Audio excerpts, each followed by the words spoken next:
The day my daughter turned 8 was the day I decided my family no longer deserved a place in my life. My name's Caleb. I'm 36, a single dad, and I own a mid-range but well-loved Italian restaurant in our small city. It's not some five-star downtown spot, but it's mine. Built from the ground up, one plate of gnocchi and one spilled glass of wine at a time. It's been my pride for nearly a decade now, second only to my daughter, Lily. Lily is the kind of kid that makes people do a double take. Big brown eyes, gentle smile, and a laugh that always escapes before she can finish the joke. She's thoughtful in a way most adults aren't. Writes little thank you notes on sticky pads. Puts them in my apron pocket. She's been doing it since she learned how to write. Anyway, I got full custody when she was 5.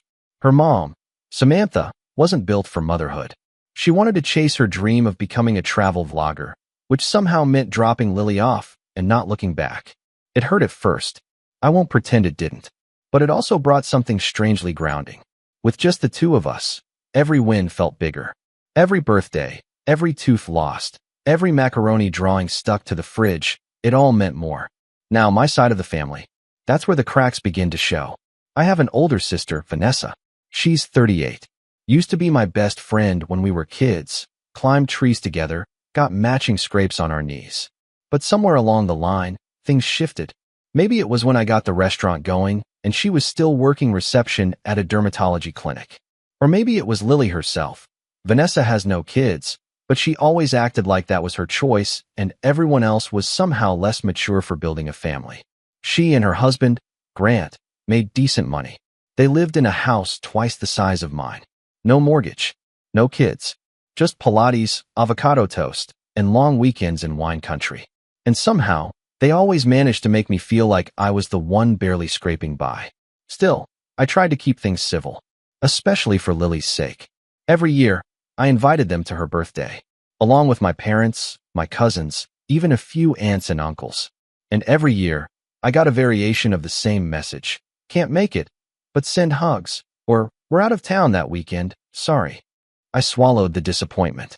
I told myself people get busy, that maybe next year would be different. But this year was supposed to be special. Lily had picked a tea party theme. She made hand-drawn invites, decorated them herself with glitter glue and little stickers. She wore this soft pink tulle dress we'd picked out together and insisted on setting the table herself.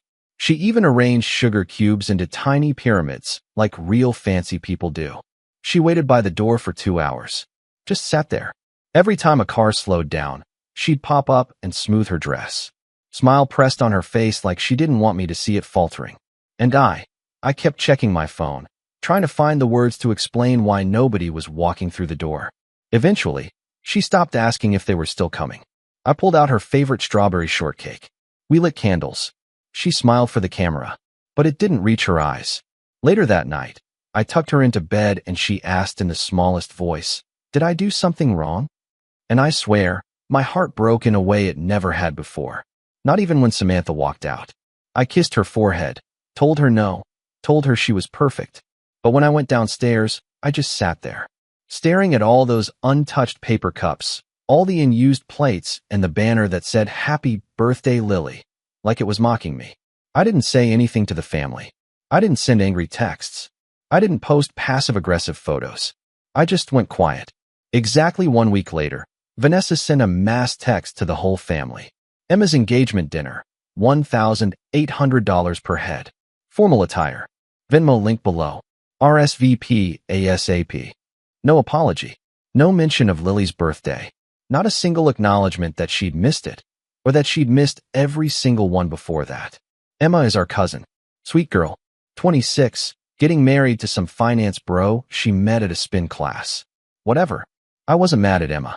But the fact that Vanessa had the audacity to send that message like nothing had happened, like my daughter sitting alone in her birthday dress was nothing more than a skipped errand, that should have been enough.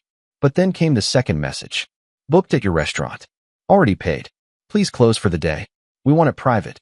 That was the moment something inside me shifted. She didn't ask. She didn't even check if the place was available.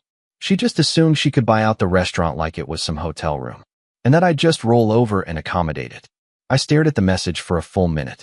Thought about Lily sitting by the door with her little hands folded in her lap. Thought about that fake smile. The sugar cubes.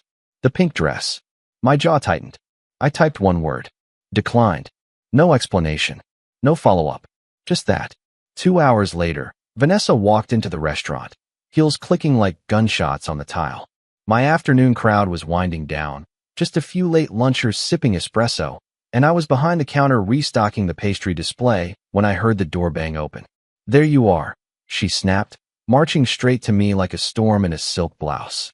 What do you mean by declined? I didn't flinch, just looked at her. Exactly what it sounds like. She blinked, as if stunned I hadn't immediately caved. We paid. It's already transferred. I shrugged. I refunded it. You can't do that. It's non-refundable. Not when you never booked it through the official channel. No contract, no reservation. You texted. That's not how it works. She huffed, actually stamped her foot like a kid denied candy. This is a family event, Caleb. For Emma. You're being petty. I felt something in my chest flare. You want to talk about petty?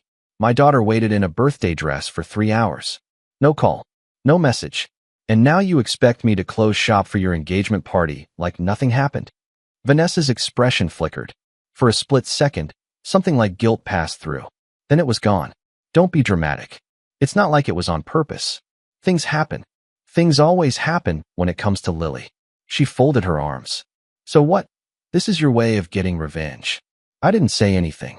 I didn't have to. The silence spoke louder than any words. Her voice rose.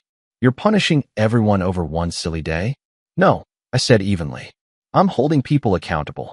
She opened her mouth again, but I turned and walked away, leaving her standing there in the middle of the lobby, furious and sputtering. My staff watched the whole thing in stunned silence.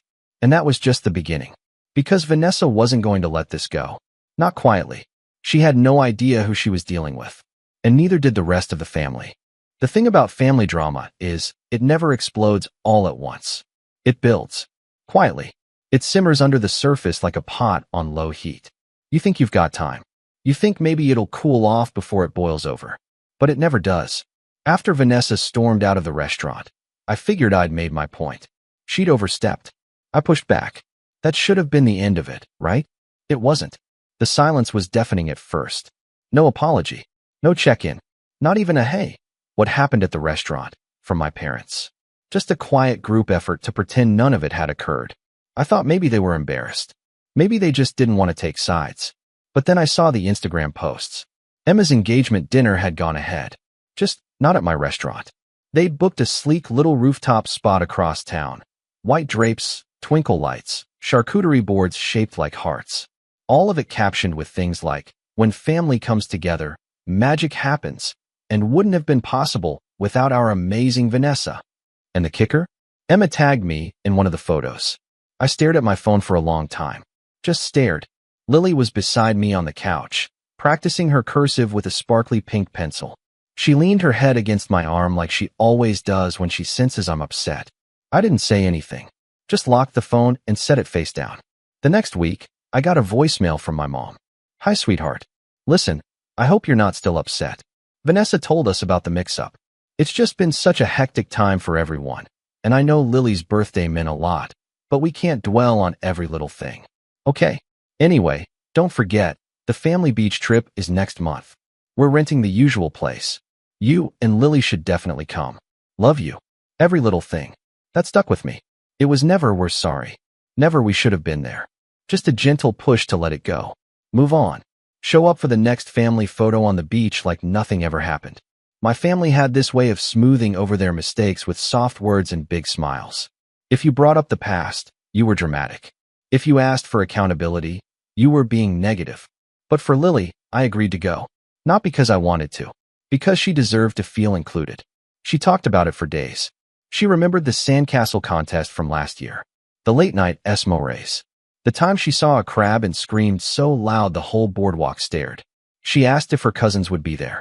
I didn't have the heart to tell her those same cousins didn't even text her happy birthday. The beach house was a massive 2-story rental near the dunes. All white paneling and wide decks. When we arrived, Vanessa and Grant were already there, drinks in hand, sunglasses on, looking like a magazine ad. My parents were seated in those striped folding chairs they always bring, and a few other relatives were gathered around the grill, laughing at some inside joke I was never part of. Lily ran ahead, a blur of pink shorts and bare feet, calling out greetings. She didn't notice the way some of them only half-waved back. I followed with our bags, forced a smile, and told myself to get through the weekend. That night, we did hot dogs and burgers. The kids watched a movie upstairs while the adults played cards on the porch. I stayed mostly quiet, just listened. And that's when I started noticing things.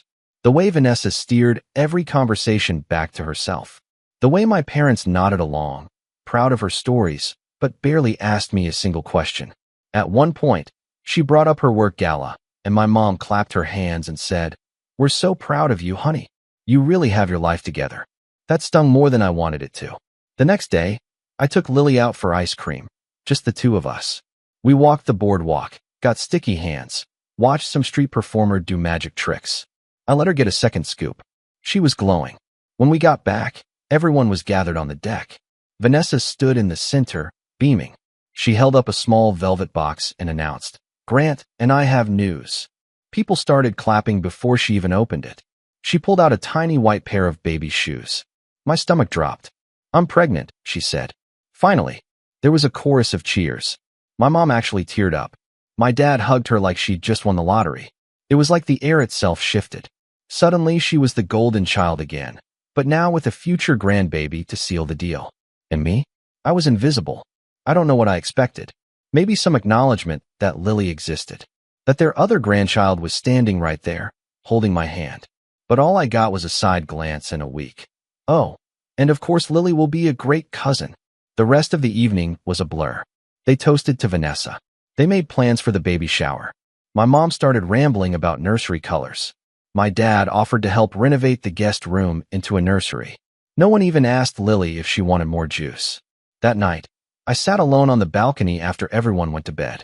Lily was asleep beside me, curled under a blanket, her cheeks sunburnt and her lips slightly sticky from marshmallows. I watched the waves in silence, and I made a decision. I wasn't going to let them keep doing this to her. Not again. Not for the next birthday. Not for the next family trip. I was done playing nice. But the real breaking point? That came the following morning. We'd agreed to take a big group photo on the beach. Vanessa insisted on it. Everyone dressed in coordinated whites and blues. Lily wore her favorite sundress, yellow with little daisies. I told her she looked like sunshine. As we all gathered near the dunes, a photographer my uncle hired started directing us. "Okay, let's do a big family shot first. Parents, siblings, kids, all of you." We arranged ourselves. I stood with Lily in front of me, my hands on her shoulders. And then Vanessa stepped in. "Actually, can we just get the immediate family for this one first? Like, Mom, Dad, me, Grant. You know, blood family." She said it so casually, like it didn't mean anything, like it was just for symmetry. I stared at her. Then I looked at my mom, and she looked away. No one said anything. The photographer hesitated. Sure, whatever you want." Lily tugged my sleeve, confused. "Why are we moving, Daddy?" I crouched beside her, swallowed the knot in my throat. "They just want one without us, sweetie. It's okay. But I'm family," she said quietly. And in that moment, I think something inside me shattered. Because she was family. She was my daughter. The only good thing to come out of a broken marriage. The reason I worked 12-hour shifts. The reason I kept going when everything else fell apart.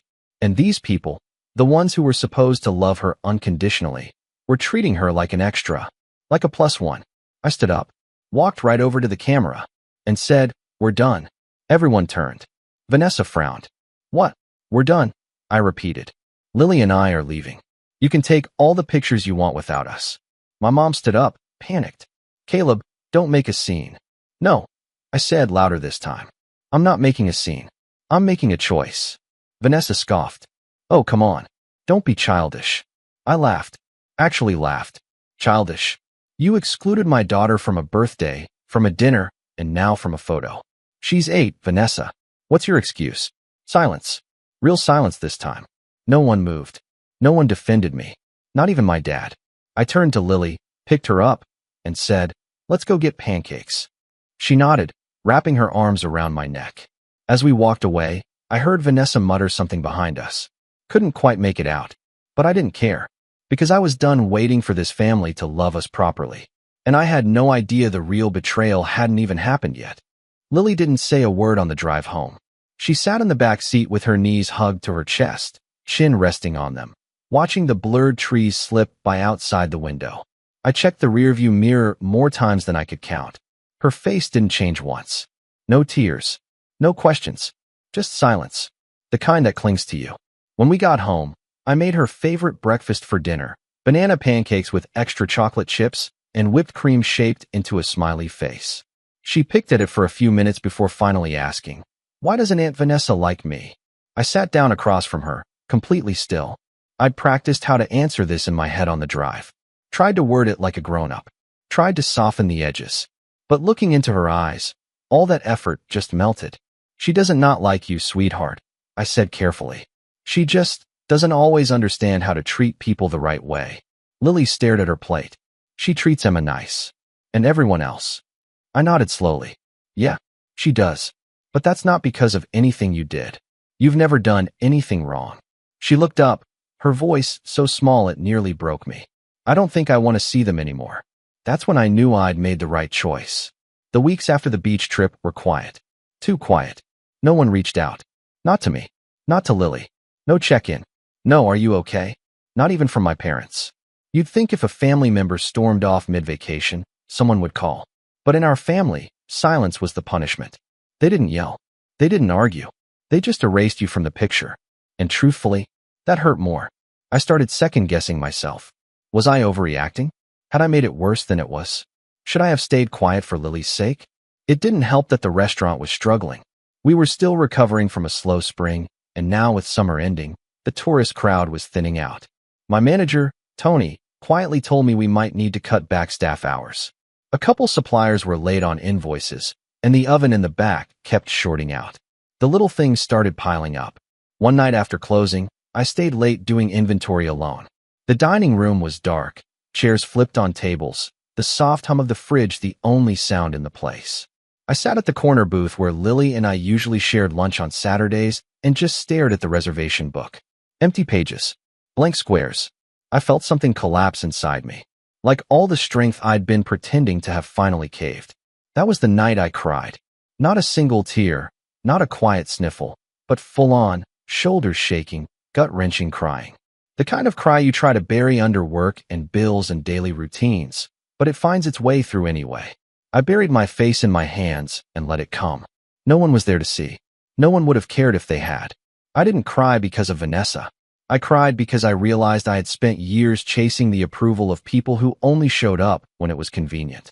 I'd bent over backwards trying to prove I was a good father, a good son, a good brother. And for what? So they could treat my daughter like a footnote? No. No more. That night, I pulled out my phone and started going through my contacts. One by one, I deleted the names that hadn't texted Lily happy birthday. The ones that didn't reach out after the beach trip. My cousin who shared Vanessa's Instagram post, but never once sent Lily a card. Gone. My uncle who always meant to come by, but somehow never had the time. Gone. It was cleansing. When I got to my mom's number, I hesitated. But only for a second. Then I deleted hers too. I didn't tell Lily any of this. I just let things shift naturally. I started showing up more. Not just physically, but emotionally. I listened more. I took her to the bookstore every weekend and let her pick out whatever she wanted. We started volunteering at the animal shelter on Sundays. We got caught in a rainstorm one afternoon, and instead of rushing home, we danced in it like lunatics. I poured everything I had into being her safe place. And slowly, I started to feel okay again. Funny thing about hitting rock bottom. It gives you something to push against. That fall, the restaurant got a small feature in a local magazine. One of our regulars had written in about our house-made pesto and the family warmth of our dining room. A photographer came in, took some cozy photos of the place, and Lily even got her picture in the article, grinning proudly in her apron next to a tray of garlic knots. The piece blew up more than I expected. Suddenly, we had new faces walking through the doors every weekend. Locals, tourists, even a couple food bloggers. Word of mouth picked up. Our weekend brunch started selling out. I hired back the staff I'd been afraid to let go. Tony joked that we should name a dish after the article. So we did. The Lily Special. French toast with strawberries and extra whipped cream. Lily beamed every time someone ordered it. And then came the call. It was a Tuesday afternoon. I was reviewing the month's invoices when my phone rang from an unknown number. I almost didn't answer, but something told me to. Caleb, a familiar voice asked. I paused. Vanessa? A beat of silence. Yeah. Hi. My stomach twisted. I hadn't heard her voice in over 2 months. What do you want? I asked flatly. She cleared her throat. Listen, I know things got tense after the beach trip, but I thought maybe enough time had passed. Maybe we could talk. I leaned back in my chair, staring at the ceiling. Talk about what exactly? She gave a little laugh. Forced. I don't know. Maybe reconnect. There's going to be a baby shower next month. Thought you and Lily might want to come. I didn't answer. And, she added quickly, I was hoping we could do the shower at your restaurant. I laughed before I could stop myself. Wow. You really just went for it, huh? She bristled. Excuse me.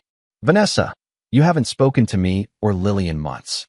And now you want to throw a baby shower at the place you screamed in the lobby of. That was a moment, Caleb. I was stressed. And emotional. I thought we were past that. No. You thought we could skip past it. There's a difference. Another beat of silence. Then she said something that froze me in place.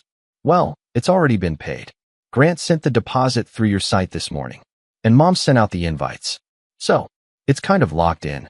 I sat up straight. You booked it without asking me. I figured you'd come around. I mean, you're not going to make a pregnant woman find a new venue, are you? There it was. The entitlement. The assumption. The way she treated me like a backup plan that would always say yes. I'll refund the payment, I said coldly. You wouldn't dare, she snapped. I already did that once, remember? Don't be vindictive, Caleb. I laughed again. I'm not. I'm protecting my peace. And I hung up. 10 minutes later, my phone buzzed with a new message. It was from her. A screenshot of the baby shower group text. The whole family. My name included at the top. Then a single message under it. He's refusing to host. After everything. Can you believe this? That's when I knew what was coming. The gossip. The backlash. The whisper campaigns. But this time I was ready. Because I wasn't the same person I was a few months ago. I had Lily. I had my restaurant. I had customers who treated us like family more than my own blood ever had. I had something better than revenge. I had power. Real power. And I hadn't even used it yet. I didn't respond to Vanessa's group text. Not to her smug screenshot. Not to the guilt-laced caption. Not even to the handful of wow reactions from the family members who still pretended they didn't know what happened back in July. Instead, I turned off my phone, brewed a cup of coffee, and walked out onto the back patio. Lily was out there already, sprawled on a blanket with her sketchbook, drawing little characters she'd invented.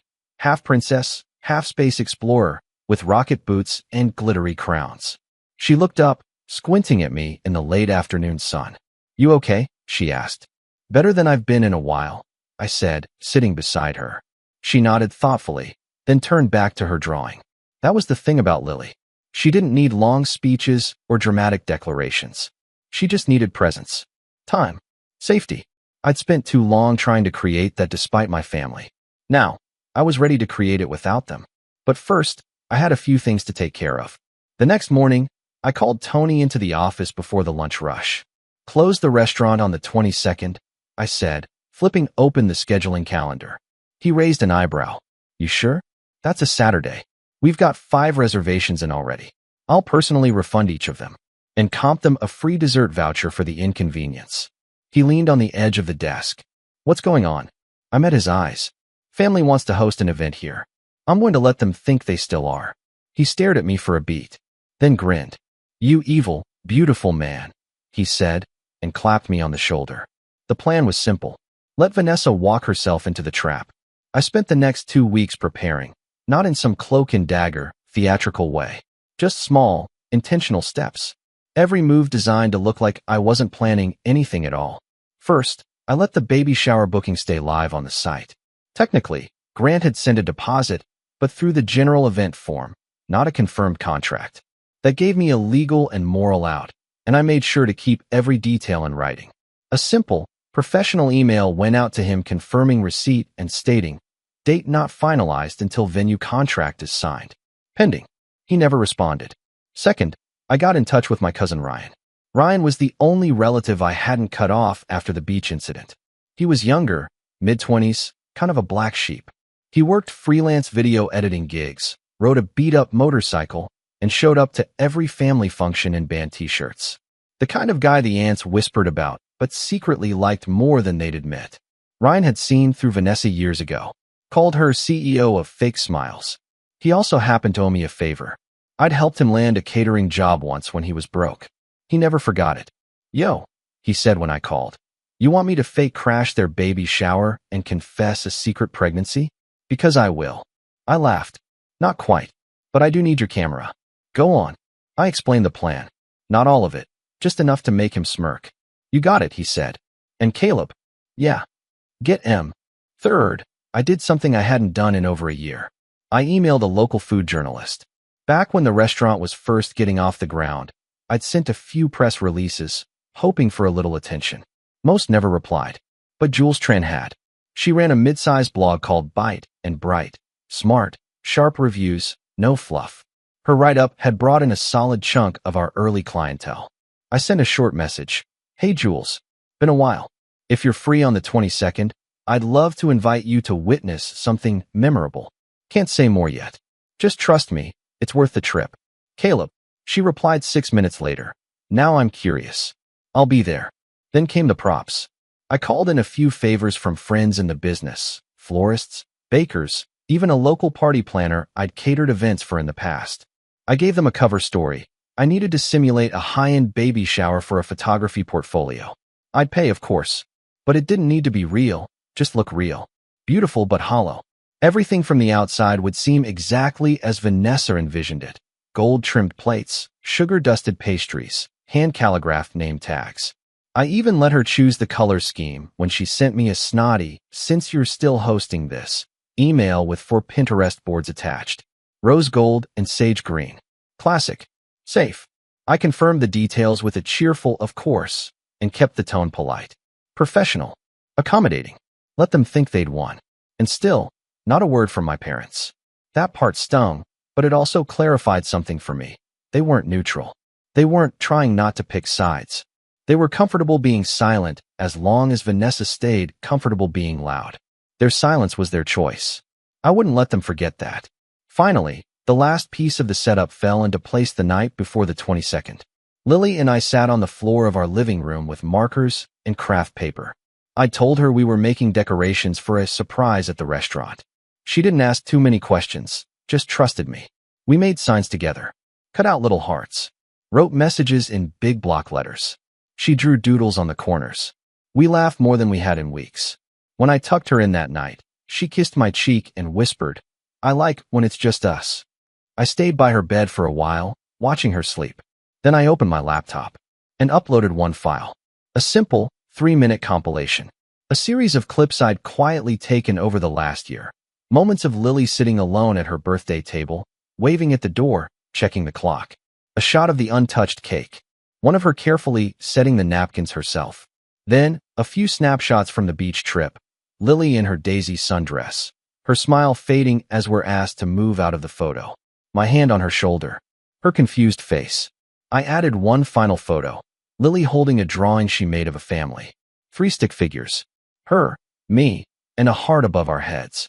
I titled the video, "The Invisible Child," and I set it to private. For now. The morning of the 22nd, I arrived at the restaurant early. Tony was already there, polishing glasses. Ryan came in around 9, setting up cameras with hidden tripods, discreet and unobtrusive. Jules showed up an hour later with a small notepad and a raised eyebrow. "This is an event," she said, glancing at the flower arrangements. "But what am I looking for?" I smiled. "Just wait." At exactly 1:06 p.m., Vanessa walked in.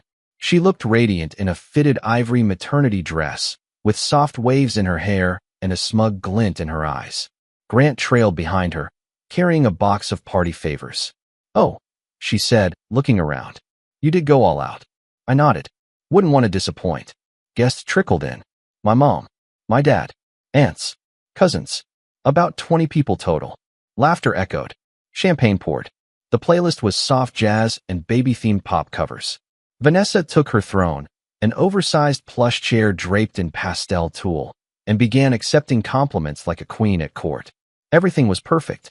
On the surface, what she didn't realize, what none of them realized, was that every single element of this event had been controlled. Every chair, every plate, every flower. every camera angle, and none of it was for them. The baby shower unfolded exactly the way Vanessa had envisioned, which was perfect because it made the reveal all the more satisfying. By 2:30 p.m., the room was humming with laughter and clinking glasses. The cake had been cut. The gifts, luxury strollers, organic diaper subscriptions, hand-stitched monogrammed blankets, were stacked like trophies at her feet.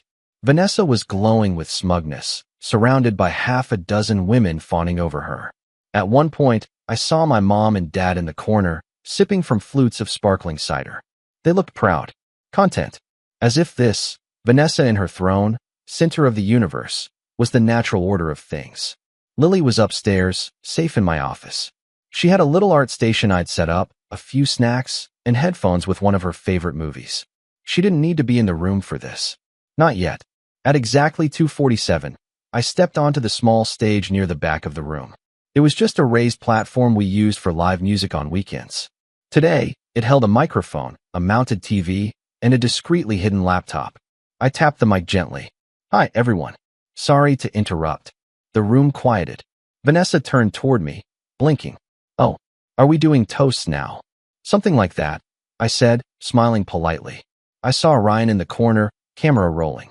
"I just want to take a quick moment," I continued, "to thank you all for coming today, and to say, truly, it's been a pleasure hosting you." A few nods, smiles. Someone clapped politely. "But before we continue," I said, "I thought we'd take a quick look at something. A short video. Only a few minutes." I gestured to the screen behind me. Vanessa tilted her head. "What video?" I didn't answer. I just tapped the laptop. The screen lit up. It opened with soft piano music and a date in the corner. July 12th, Lily's 8th birthday. The first clip played. Lily, in her birthday dress, adjusting her little handmade banner, smoothing her curls nervously. The next clip showed her sitting by the door, looking out the window, legs swinging. Clip after clip rolled, her checking the time, her staring at the empty driveway, the cake sitting untouched. A quiet sob echoed from the speakers. Her own voice, almost inaudible. "Maybe they're just late." Then came a photo of the cake, still whole, a pink candle unlit. Then the next scene, the beach house. A wide shot of the group gathered on the sand. Everyone in white and blue. Vanessa standing in the center. Then the soundbite, clear, crisp. "Actually, can we just get the immediate family for this one first? Like, Mom, Dad, me, Grant." A still frame of Lily's confused face followed. Then the image of her walking away, hand in mine. Finally, the last photo appeared. Lily, alone on her bunk bed, drawing a picture. 3 stick figures. Her, me, and a heart. Then the title faded in. The Invisible Child. Silence. No music. No narration. Just a white screen and the quiet hum of the AC vent in the room. I stepped back up to the mic. "Some of you may not have realized," I said calmly, "how many times this little girl was overlooked, forgotten, treated like she didn't exist. Not just once, not just on her birthday, but again and again." I scanned the room. Several people looked stunned. A few looked away. My mother's hand was covering her mouth. My father looked frozen. "Lily is 8 years old," I continued. "She is smart. She is kind. She made birthday invitations by hand and waited in her dress for 3 hours. No one showed, and no one apologized." I turned to Vanessa. Her face was unreadable, lips slightly parted, color drained. Then we were told we weren't immediate family at a photo shoot we paid part of the rental for. There was a sharp inhale somewhere near the back. "I don't need sympathy," I said, "and neither does Lily. We needed presence. We needed acknowledgement. And what we got was silence." I paused, let it sit. Until today, I reached into my pocket and pulled out a slim envelope. Walked toward Vanessa. Her eyes narrowed. "What's this?" she asked. I handed it to her. "Your invoice. Full catering costs, venue fee, staffing, and media production." She opened it. Her eyebrows flew up. "You're charging me?" "I gave you the courtesy of pretending this was an event you deserved. I figured the least you could do was pay for it." She blinked rapidly. "Caleb, you can't be serious. This is family." I nodded. "Exactly. That's what makes it so painful." She tossed the envelope on the table. "You are unbelievable. You really hijacked my baby shower to guilt trip everyone." "No," I said evenly. "I hijacked it to tell the truth. and to make sure my daughter never again feels like she has to earn the love of people who were supposed to give it freely. Grant finally spoke, voice low. This is out of line, man. I turned to him. You paid a deposit. You didn't sign a contract. I kept the event live to honor your booking, but I'm under no legal obligation to waive the full costs. You want to fight it, you can. I have everything in writing. Vanessa was fuming now. You think anyone's going to come back here after this? You think humiliating your family in front of everyone is going to help your little restaurant? I smiled gently. You're right. I turned to the crowd. I don't expect everyone to understand or approve. But if even one person here sees Lily a little differently now, if even one of you chooses not to be silent next time, you're welcome at my table. If not, well, then I guess this restaurant just got a little quieter. I walked off the stage. The silence was deafening. And then, Ryan clapped. Slow, deliberate. Then Jules. Then a couple of others. By the time I reached the kitchen, half the room was applauding. The other half was staring holes into their napkins. I didn't care either way, because Lily was waiting for me upstairs.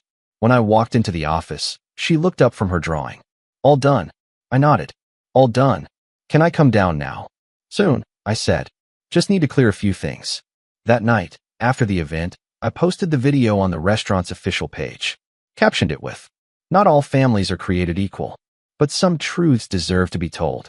It went viral. Within 24 hours, it had over 200,000 views. People flooded the comments. Parents, teachers, even strangers, sharing stories of kids who'd been treated like afterthoughts. Orders at the restaurant tripled. We had to set up a waiting list. Customers asked to meet Lily. Some brought her little cards, toys, even thank you notes. And as for the family, my parents showed up a week later. They didn't make it past the front door. Tony stopped them gently and said, "Reservations only." Vanessa tried calling. I blocked her. Aunt Mel emailed. I never opened it. I had nothing left to say. Some bridges don't burn. They rot. And the only way forward is without them. Lily and I went on a weekend trip shortly after. Just the two of us. Mountains. Cozy cabin. Hot cocoa. She brought her sketchbook and started drawing new characters. One of them looked suspiciously like me, with a chef's hat and a shield. "What's that?" I asked. She grinned. "It's a knight. He protects the people who matter." I looked out at the pine trees, the sky turning pink with dusk. "I like him," I said. We sat in silence for a while. Then she looked at me and said, "Are we going to be okay now?" I nodded. "We already are." And that was the last time I ever let someone treat my daughter like she was invisible.